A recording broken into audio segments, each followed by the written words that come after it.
Welcome back to Footballology. So today I want to bring you guys my NFC West sleepers. Now within this division, there was a couple of guys that I felt like people are not talking about at all. But also there's going to be guys that you can get to that mid to late round and probably even undrafted. I'm really excited for this division and where it's going to go and where it's projecting because I think there's a lot of competition within the division itself. But without further ado, we're going to get into this one. So I'm going to be completely honest with you guys. When I was doing my research for the NFC West, I just completely lost in general, like what to do with the Arizona Cardinals. I looked at their offense. I'm not sure what their offense is going to look like. I know David Johnson's a guy that is going to go in the first, second round at the latest. So we don't need to pit him on this list or anything like that. So I'm just really lost in exactly what to do with the Arizona offense. If you're an Arizona fan, definitely let me know what you think in the comment section. Is there a guy that you would like or you're a guy that you're projecting as a sleeper that no one's talking about? Because personally, I just did not fall in love with anybody else on the roster outside of David Johnson. And so other than that, I don't want a piece of the Arizona offense at all. Somebody else can have it. Now for the Los Angeles Rams, I have Cooper Kupp. Now when it comes to Cooper Kupp, I know a lot of people are like, Mike, what are you talking about? This guy's not a sleeper. Everybody knows who he is. But I feel like when I'm doing a lot of my mock drafts, Cooper Kupp is a guy that's just kind of getting overlooked into the later parts of the round or later rounds or the mid rounds. And I just don't feel like that he's that mid-round receiver. Technically that's what you're supposed to take him. But if people are taking receivers at the top of the draft, why not take Cooper Kupp? Personally, if it was up to me, I would take him over Antonio Brown just because of his marriage with Jared Goff and their relationship together. It's just too perfect not to have a slice of it personally.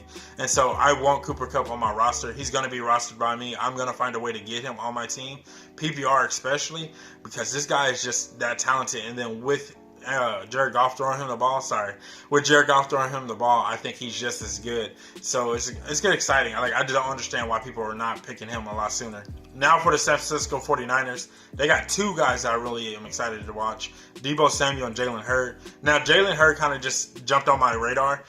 I'm watching the preseason games and this guy is just consistently sticking out. He's consistently making plays. Deebo I've known about. I followed him through the whole entire draft process. So I'm excited for Deebo and what he's going to do. I even said that he was my favorite pick by the 49ers. But Jalen Hurd and Deebo Samuel, I think, are going to be two guys that are going to take over that wide receiver room eventually. I think not now, but definitely to the later part of the season. They're going to be two receivers that the Niners are going to try to rely on and try to make a part of their offense on a consistent basis.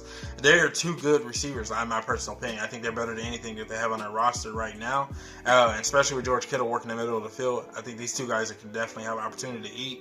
So up to me, you don't have to worry about getting them. Like I said, late. This is the whole point of the sleepers. I just keep reiterating it just so you guys understand. These are guys that you don't have to stress about getting. Guys are going to get dummy late. I want Deebo Samuel for sure, if any of them. But Jalen Hurd is a guy that I say he just kind of jumped on my radar mid to late season. I think a lot of people are going to start talking about him and his capability of what he's going to do. Another one of my Niner guys is Tevin Coleman. Now, I'm excited for what Tevin Coleman is going to do within this offense. I think it's his opportunity to show that he can be that dominant go-to running back. In Atlanta, I kind of feel like they wanted to push him at the number one, but Devontae Freeman was just undeniably good. And so at that point, you can justify not giving Freeman the ball more and just letting Coleman be that role, that mismatch or that Robin to his Batman, if you will. And so right now, Tevin Coleman has an opportunity to show that he could be that running back. And I'm excited for what he's going to do because of the system that he's in.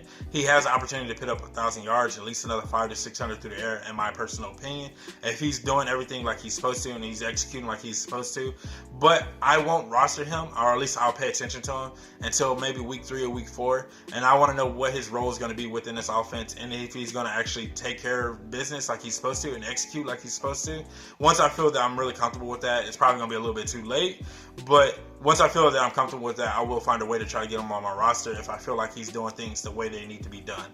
Just like the situation we had going on in Atlanta with Tevin Coleman and Devontae Freeman, we have something similar going on with Chris Carson and Rashad Penny, two young running backs that are showing explosive and talent on a consistent basis.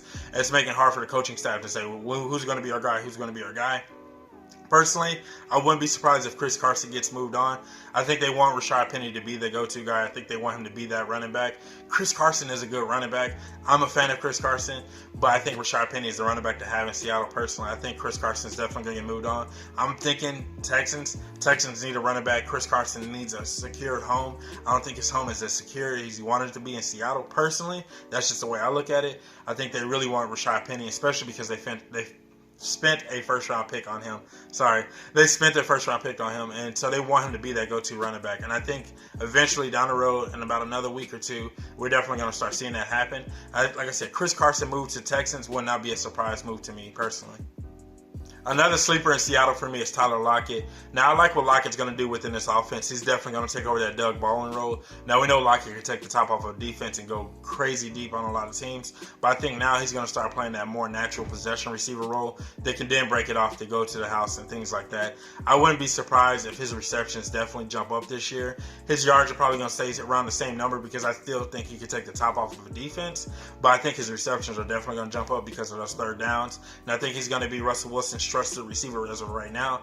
DK Metcalf being the big body receiver that he is and the speed that he possesses, I think he's going to be the guy to take the top off the defense. A lot of those linebackers are going to pull up, and I think when those linebackers pull up because of the running game, they have a successful running game in Seattle, and so when those linebackers pull up, I think a guy like Tyler Lockett can work behind those guys as well. So it's definitely going to open up the field for Tyler Lockett between the linebackers and the safeties, and his receptions are just going to go off the charts this year. So in PPR, I definitely feel like he's a sleeper, and I think he could definitely be that consistent wide receiver too for you week in and week out. Whereas before, he was more or less that boom or bust guy. I think now he's going to be a consistent starter, a guy that you can set and forget, in my personal opinion. So that's all I have for you guys in this video. I really hope you guys enjoyed this. If you're a fan of the NFC West, definitely give this video a thumbs up. And if you're not a footballologist yet, go and subscribe to the YouTube channel today. Become a footballologist. Stay safe, football fans.